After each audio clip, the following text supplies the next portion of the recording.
Hey guys, this is the FPL Tips team, and we're back with another video. I think it's the start of the new season, and we're bang on with new content coming out.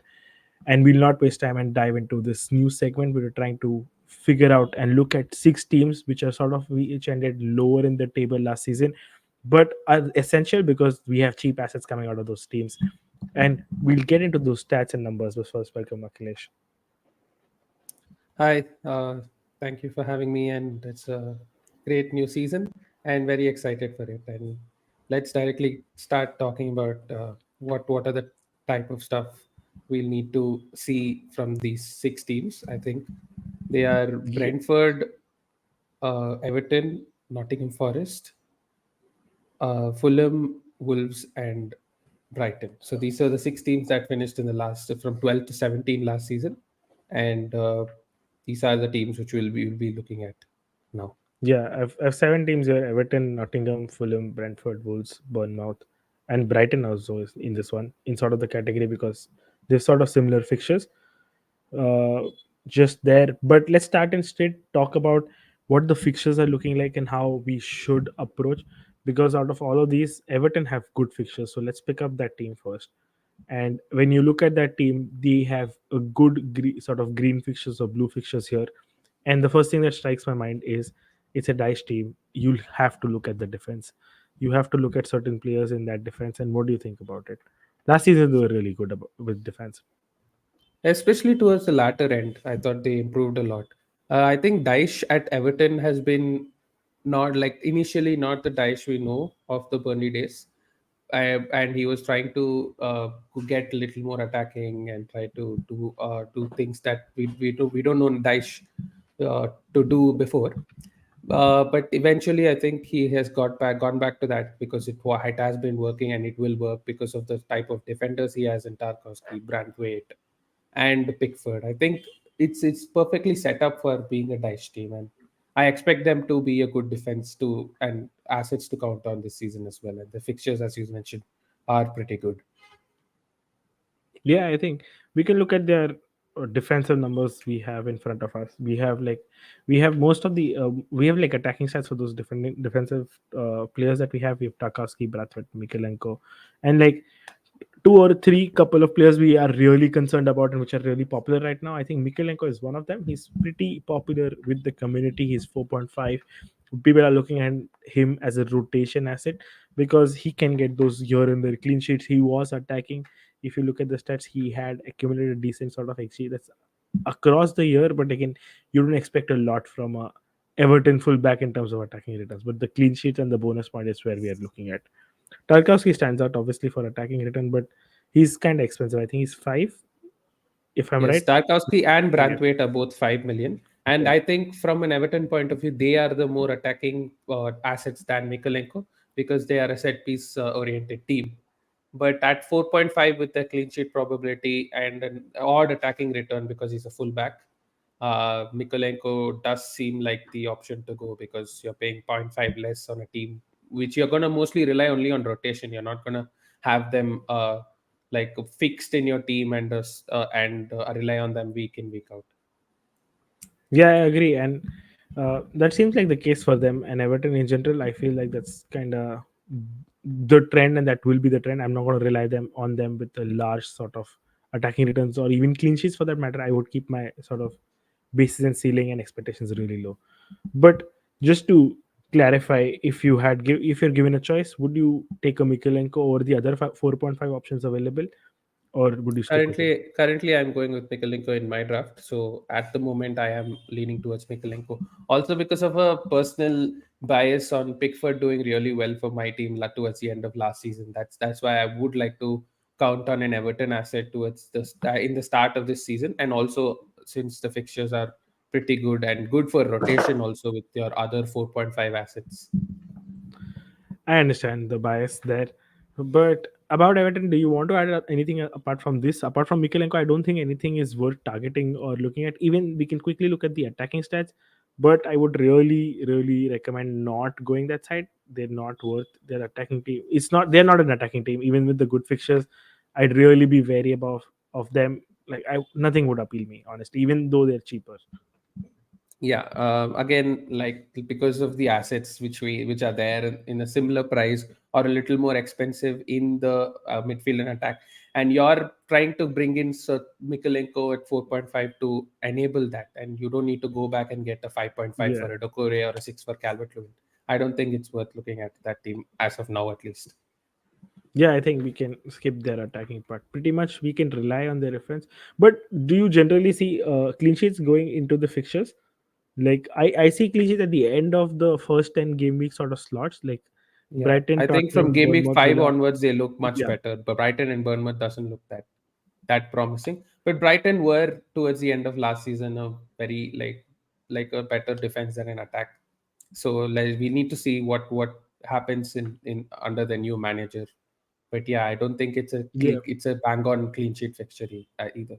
Yeah, he although the new manager is known for his defensive abilities more than the attack. So there could Yeah, be yeah, something like a 1-0-1 all or a 0-0 sort of situation, but we can't really say right now. The other games till game week 5 look sort of dodgy for clean sheets. yeah. Moving on, the second best team on the fixture ticker is Nottingham, and they have a better run of fixtures in my opinion than Everton, because Everton has sort of the teams which are capable of scoring. Nottingham have sort of weak defenses they play against. Southampton, Bournemouth at times, Fulham can be leaky, Crystal can, Leicester. So these sort of teams which are promoted and look leaky. Although I personally, if you ask me, I'm not really a huge fan of the Nottingham Forest attack. They're a really pragmatic sort of team under Nuno, and I really don't expect anything but sort of struggle at the start of the season for them. Yeah, I think across the community at the moment, I've seen Gibbs White in quite a few drafts, and That's maybe interesting. the fixtures does appeal with Gibbs White, but I don't see him being better than the other 6.5 assets. Even like Bailey or Garnacho, will come to that later on in the other teams. But I think I'm not sure going to Nottingham Forest would be like for me personally at least. I don't think I will be confident going to there, especially looking at the way they play their football. Chris Wood could be an option if he's going to play consistently at some point because he's only 6 million, or Avoni. I think the strikers can be looked at because at points they were good last season, but you need to know which striker is playing for sure and which striker is nailed. So in game week 1, I think they are a no go, but I think their fixtures, if you can go back to that after game week 4, also are pretty good until game week 8 or 9. So that Yeah. period could be like looked at from game week 5 to game week 10. I think they have a good fixture run. If you see them and your eye test it proves that there are a few good assets in Nottingham Forest, that could be a time to jump into them. But I don't think game week 1 I would be going to any Nottingham Forest asset. Honestly, I really don't even understand I really don't agree with the logic of Wood or maybe any striker, because like when you go into that bracket, you see like Brighton assets as well, and like Pedro is there, or maybe you look at the Fulham assets that we're going to discuss right now. Next up, and like those seem really more appealing to me than the Nottingham Forest asset. I mean, they just survived last season in terms of relegation, and even then, like other Southampton attackers are in that sort of bracket. We're not talking about Yes. promoted teams, but I think Southampton attackers is probably a preferred sort of slot for that last forward in that cheaper bracket for me than Nottingham. That's personally my stand on them. It's not like I agree that these teams are really generally anyways on lower side of the table, and we need to find picks which are enabling but also stable. And I really Yes. don't see, for me personally, it would like Nottingham players don't fit there. Yeah, I think at the start I would not go there either. Yeah. We'll quickly jump and discuss the other two sets of teams, which is Fulham and Brentford, closely.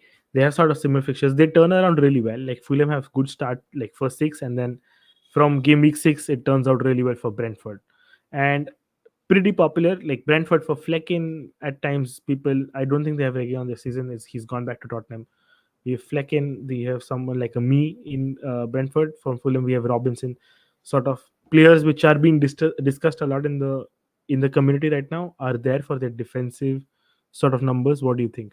We'll talk about Fulham's attack separately, but like let's compare these two defenses. They're pretty close. Yeah, I think Brentford underperformed as a defense last season, especially at the beginning. They had much better data than what they actually like ended up having, and they did lose a lot of frustrating clean sheets. As an initial Flecken owner last season, I can see that I have been through that, conceding goals in like late goals and losing that clean sheet, but their setup is pretty solid. And then they lost their players due to injury towards the latter part of last season. They lost me, they lost Pinnock for a while. Henry wasn't there for most of the season. So they now with their main players coming back, I think Ayer was solid towards the end of last season. But now with like Roslev, with Collins, Pinnock, Ayer, me, Henry, I think they have a solid defensive group.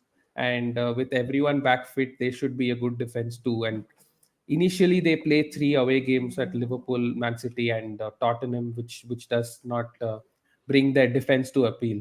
But Flecken, if you want to count, like if you don't mind keeping a 4.5 keeper and play them through the bad fixtures as well, Flecken does seem like a decent option at the beginning, and to delay a wild card to later as well. So that part of Brentford does appeal to me. I think as a defense they could be counted on. And coming to Fulham, I don't No, think I am a actually, sorry. like you mentioned Flecken, like the alternative to Flecken, a lot of people are talking about is Sanchez, and I want to throw this in that Chelsea are actually looking for a keeper to sort of have as a backup or even alternative to him right now. So just keep an eye out for that, because then the only decent option at 4.5 automatically comes down to Flecken. A lot of people are still considering him over the Chelsea keeper. I wouldn't really go that side, but again, it's really down to what you prefer. Just wanted to throw this in and let people know and keep them Right. like keep that in your sort of planning when it comes to keepers. Hmm.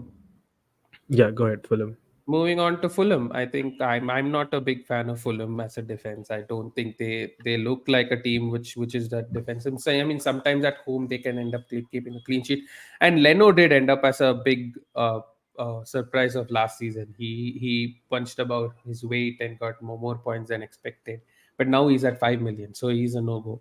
But and their defense, I think Castagna also like towards the end had a few chip ins here and there, and he could be a fine asset, but I don't see a big attacking input output from them. And also, I'm not trusting Fulham for clean sheets this season. So and also with Palhinha not going to be there, that is going to be a big factor, and they'll need to find a replacement Yeah, and convince that they are a very good midfield as well. I think attacking wise they are a much better appeal for me, but I think defensively I would try to avoid them early just on this season.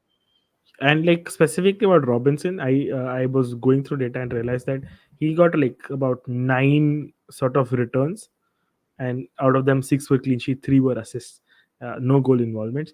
And you realize that the majority points and why people are jumping onto him is because of his sort of ability to attack, but it was his points are mainly because of Leno's overperformance, and I don't think that is sustainable. I don't think Leno will be able to pull off exactly what he did last year. He's a good keeper, so he will make a lot of saves, no denying that. But I don't think at that level, a lot of the number of clean sheets they gathered last year would be possible again this year. So automatically for me, Robinson sort of moves out. Castani is expensive, that is why he's not preferred to me. I think he's point 0.5 more expensive than Robinson, so that Yeah. really puts me off him. No, And he's Castagna a, and Robinson are both at 4.5. yeah. Both of Then them are 4.5. I might So actually Castagna consider is Castagna because definitely he's generally a a better better. option. Yeah, Yeah, he is a better asset than Robinson. Robinson, as we see in his stats, 33 chances created in 38 games, or I think he almost played every game, which is yeah, not appealing for a fullback who you would like to be more attacking. If you look at your Doughty or like your Leaf Davis from Ipswich, but the big chances created also is not very appealing. His XGI is not great, and Castagna didn't play the entire season last season, but yeah. he did promise. And over the past, he has been quite an attacking fullback. So yeah, I think I would also see him as a more better option than Robinson. Yeah, to be actually a lot of people who are really interested in the rotation part of Fulham just wanted to see. I think they rotate well with a couple of teams, which is full. I think they rotate well with Everton as well, and maybe Yep. Wolves. So you can look at Castagna more than Robertson, even from both of our opinion. I think that's the better player to pick and look at. But talking about their attack, I Yes. just don't want to leave that out of the picture because they have a huge list of sort of attackers and forwards, and some of them really performed really well, especially Rodrigo Muniz. He was exceptionally good. A lot of us had him at the end of last season when he was in a streaky hot form. But do you think him starting this season again with Raul Jimenez sort of fit? Mitrovic, I don't know what's the scene there. I think he's gone. He's left. I don't know why we have data for him. I think he played a couple of games. That is why. And I think but Raul Jimenez now I think is 33. I don't think he's gonna be their main starter, especially when they have a young striker like Muniz coming through Muniz left. the Yeah, ranks. Yeah, I think Muniz. I am confident from what I've seen last season. Muniz will be their first choice. Like his minutes could be 70 to 75 minutes and not 90 minutes. That could be a factor. But at 6 million, I think with the way Fulham attacked last season towards the end, I currently have Muniz in my draft. So I am really looking forward to a good season for Muniz. 6 million is a very good price for him.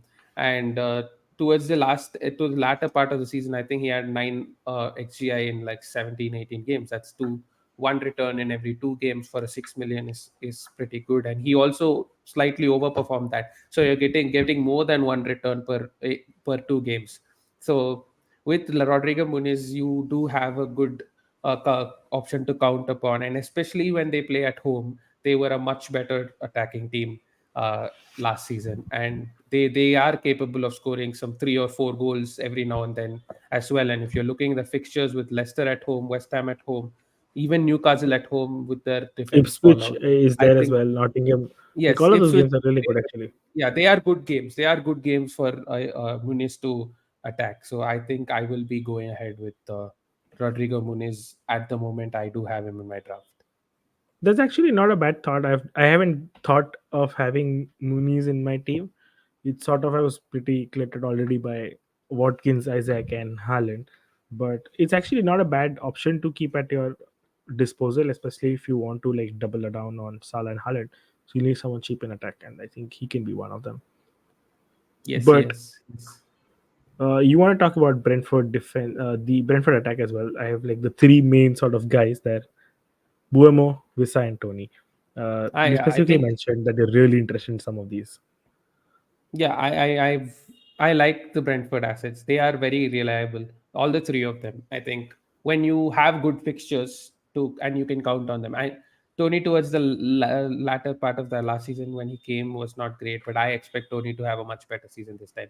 When he the season before that he was incredible. So I think Tony will be back in form and sort of leading the line. If I mean now given that he's more very likely to stay at Brentford. Yeah. So Tony is there in my books, but not early on because of their first 5 fixtures. Mbumbo again, 7 million. I think is cheaper than the other assets. He's not gone much more expensive. There will be an Mbumbo streak this season as well. And Vissa ended last season with 4 goals in the last 6 games. I'm not sure about his stats. I think still going to be under Frank. Only 2 of these 3 start, and I think it's going to be Tony and Mbumbo again.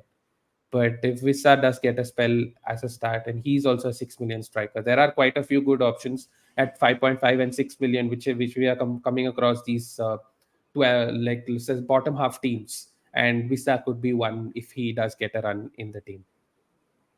I haven't looked much about because I really feel it at the start of the season. I'm not looking at them, but when you pay close attention, given that they're 6 million, Muniz till at least about gimmick 6, and then switching out from there to Visa or Tony could help.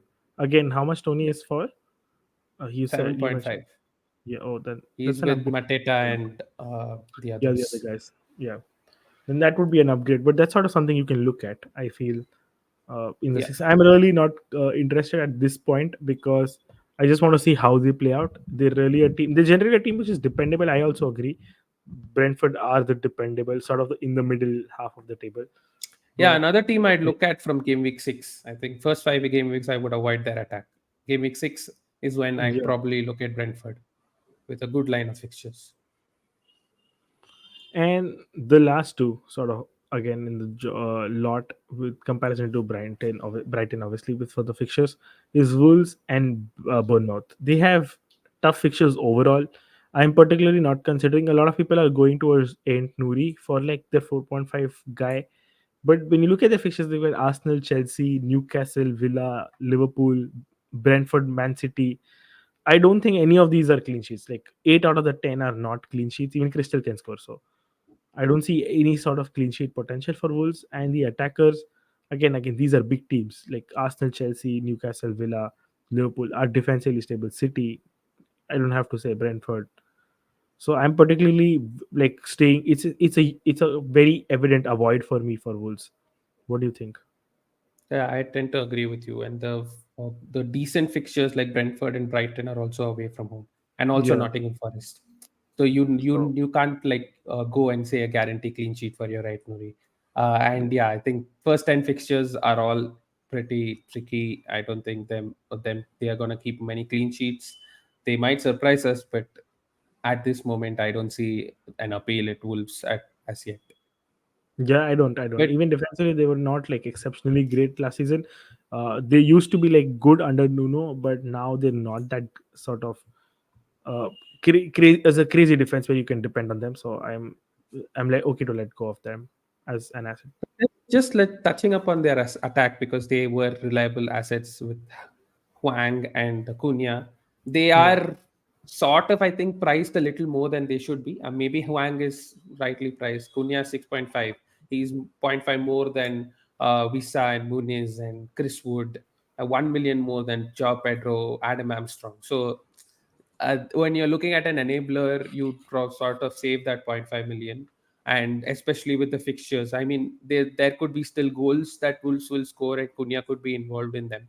But yeah, I would bank on the team switch up with a better fixture run at the beginning. And so, same with Huang, I think 6.5, you have others who are good. And with if you spend zero point 0.5 more, you have an Ezer and an Mbumo in the midfield who I'm more interested in. So Huang also like I just cover that point as well as thinking. yeah. But just like an highlight, when Kuna Matthias Kuna gets going, he has a really good XGI per 90. Like when he was fit in that patch, he was almost involved in all of the almost sort of getting involved in one goal per match or one assist per match, which is a really good rate to look out for. Because if Wolves are managing like a couple of goals and they're sort of going gung-ho on attack, then is probably the time you want to consider their players. Yes. And they're sort of streaky as well. Like a lot of these players are generally very involved. Kuna and Huang are like the top two for me.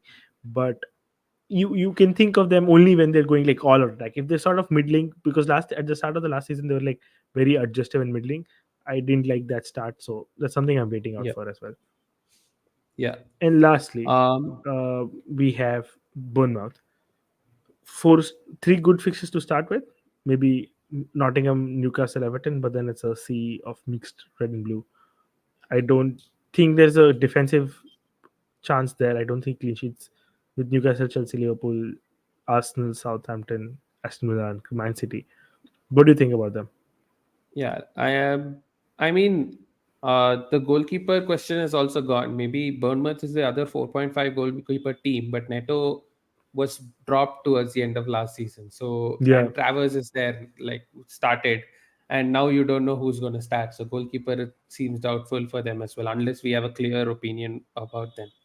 But Bournemouth, as it was last season, again this season, there's only one asset who I will be considering at the early point, and that's Solanke. Solanke. 7.5, good price, and currently also is making my draft. Even though the fixtures early on are a little tricky, there are some good fixtures. There's Nottingham Forest where he scored a hat trick last season. Newcastle at home where he did get a haul last season. Everton away, Chelsea at home, Liverpool away also a could potentially scoreable fixture. Then you have Southampton and Leicester, two promoted teams. So Solanke does appeal to me. I think he was very good last season as well, and he's the talisman for them. Clearly, on penalties, 90 minutes. He's your comfort pick, I think, for the I start of am the season. I'm not. I'm also like on the same lines with you on this. He looks like a decent pick, but in comparison to other Crystal Palace attack like the Matetas and like the players around that bracket, it's sort of very close between the two. I don't Yes, think we can hop on and off despite five transfers being around. So that's something you need to personally figure out.